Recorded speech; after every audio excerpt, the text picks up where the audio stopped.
சீரியல்களின் full எபிசோடுகளை Sun டிவியில் ஒளிபரப்பான உடனே எக்ஸ்க்ளூசிவாக சன் நெக்ஸ்டில் மட்டும் ஃப்ரீயா பாருங்கள்.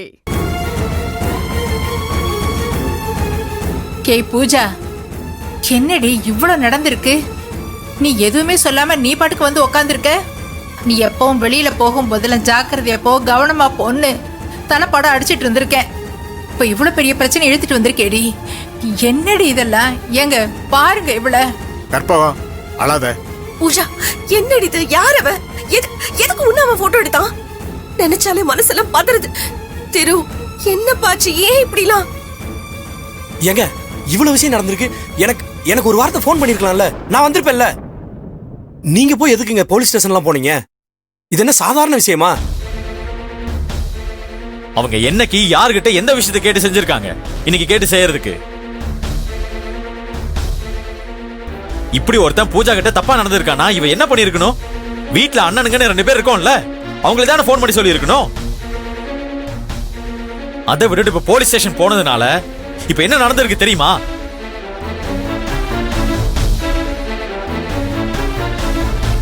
மாப்ள, செல்வி பண்ணது எதுவும் தப்பா படலையே, சரியாதான் பண்ணிருக்கா. நீயா இருந்தாலும் நானா இருந்தாலும் அதான பண்ணுவோம். அவன மாதிரி ஆள போலீஸ் ஸ்டேஷன்ல ஒப்படைக்கிறது தான் சரி. அதுக்கு போய் இவ்ளோ டென்ஷன் ஆகுறியே? சரிதான் மாமா, நம்ம பண்ற விஷயம் நமக்கே வினையாகுதுன்னா அந்த வீம்புக்குன்னு பண்றது முறையாகாது இல்ல. பூஜா கிட்ட வம்பு பண்ண பையன் யாரும் தெரியுமா? வேலுவ ஸ்டேஷன்ல வச்சு அடிச்சாரே பிரம்மா, அவரோட பையன்.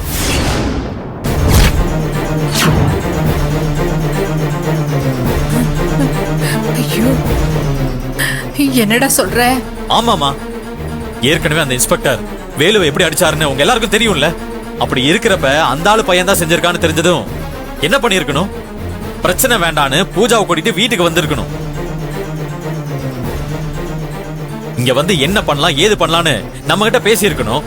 அதை விட்டுட்டு பிரச்சனையை பெருசு பண்ணி அந்த பையன் மேல எஃப்ஐஆர் போட்டாதான் நான் இங்கிருந்து போவேன்னு சொன்னா இன்ஸ்பெக்டர் கிட்டே பிரச்சனை பண்ணிருக்கா.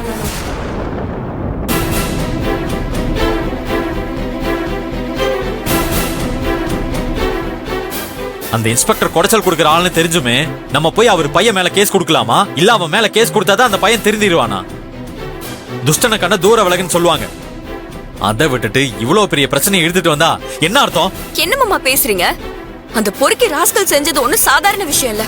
அவன் இன்ஸ்பெக்டர் பையங்கிறதுனால அவன் செஞ்சது தப்பு இல்லைன்னு ஆயிருமா? யாரா இருந்தாலும் சரி, இப்படி ஒரு காரியத்தை செஞ்சதுக்கு தண்டனை அனுபவிச்சுதான் ஆகணும். அதனால என்ன ஆனாலும் சரின்னு எஃப்ஐஆர் போட சொல்லி கட்டாயப்படுத்தின. அவங்களும் எஃப்ஐஆர் ஃபைல் பண்ணிட்டாங்க. இனிமே அந்த பொறுக்கிக்கு சட்டப்படி தண்டனை கிடைக்கிறது நிச்சயம். தேவையில்லாம நீங்க இந்த விஷயத்துல பயப்படுறதுல நியாயமே இல்ல. இதுக்கு மேல உங்களுக்கு பயமா இருந்தா நீங்க வேணா விலகிக்கங்க. நான் பூஜாவுக்கு என்ன பண்ணணுமோ அதை பண்ணி சட்டப்படி அவனுக்கு தண்டனை வாங்கி கொடுக்கறேன். கேட்டீங்களா? கேட்டீங்களா எல்லாரும்? எனக்கு பயமா, நான் விலகிக்கணுமா? இவங்க பாத்துப்பாங்களாம்.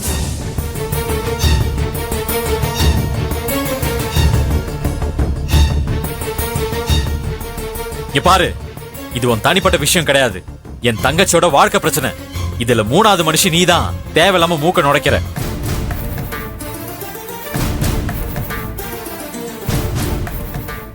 என் தங்கச்சிக்கு என்ன பண்ணணுமோ அதை நான் பண்ணிக்கிறேன். நான் 3வது மனுஷிதான் மாமா. ஆனா உண்மையிலேயே பூஜா மேல அக்கறை உள்ளவ.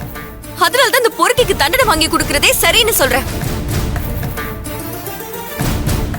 முடிஞ்சா எங்க கூட நில்லுங்க, இல்லன்னா விலகி நில்லுங்க.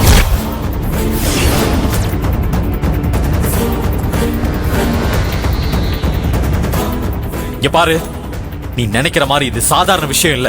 போலீஸ்காரங்க கிட்ட பிரச்சனை வைக்கிறது அன்னைக்கே நல்லது இல்லைன்னு சொன்னேன். அது நமக்கு தான் ஆபத்து. இப்ப அவர் பையன் மேல கேஸ் போட்டா அவர் நம்மள சும்மா விடுவாரா? நியாயம் நம்ம பக்கம் இருக்கும் போது அவரால என்ன செய்ய முடியுமாமா? என்னதான் அவர் பெரிய ஆளா இருந்தாலும் நீதின்னு ஒண்ணு இருக்குல்ல, அதுக்கு இருக்கிற வலிமையே வேற.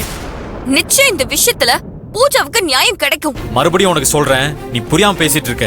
நீ சொல்ற நேர்மை நீதி எல்லாம் காசு பணம் அதிகாரம் எல்லாமே இருக்கிறவங்களுக்கு மட்டும்தான். அதிகாரத்துல இருக்கிறவங்க நாளைக்கு அவங்க பணத்தை வச்சு என்ன வேணாலும் பண்ணுவாங்க.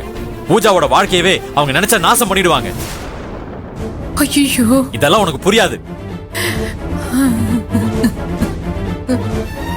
அண்ணன் அண்ணி செஞ்சதுல எந்த தப்பும் இல்லன்னு அவன் பண்ண காரியத்துக்கு அவனுக்கு தண்டனை கிடைக்கணும்னு அதான் சரி. பூஜா என்ன பேசிட்டு இருக்க?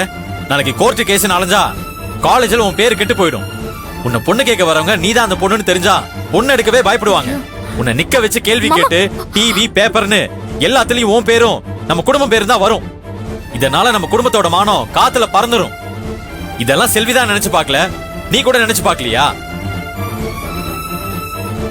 செல்வி இந்த குடும்ப மானத்தை கப்பலேத்தணுங்கிற நினைப்போட தான் இந்த வீட்டுக்குள்ள மருமகளாவே வந்திருக்கா. அவளுக்கு எப்படி இந்த குடும்பத்து மேல அக்கறை இருக்க போகுது?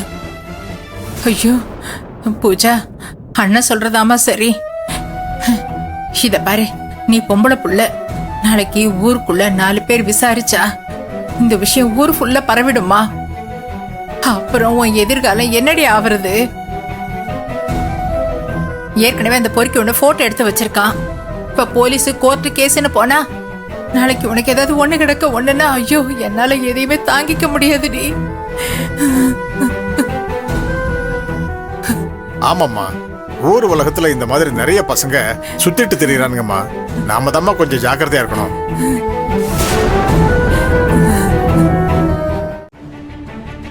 இது பாருடி, இப்படி ஒரு விஷயத்தை நீ நடக்க விட்டுருக்க கூடாது.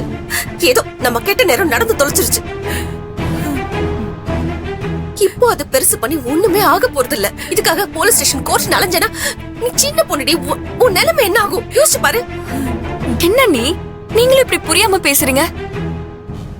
இப்ப எதுக்காக பயந்து பயந்து ஓடி ஒளிய போறீங்க? போலீஸ் ஸ்டேஷன்ங்கிறது நம்மள மாதிரி சாதாரண மக்களுக்கு நியாயம் கிடைக்கிறதுக்காக தான் இருக்கு. அங்க போன பிரச்சனை ஏன் பயப்படுறீங்க? இப்படி ஒவ்வொருத்தரும் பயந்து தப்பு செய்யறவன தண்டிக்காம விடுறதாலதான் இப்படிப்பட்ட கிரிமினல்லாம் பயம் இல்லாம சுத்திக்கிட்டு இருக்காங்க.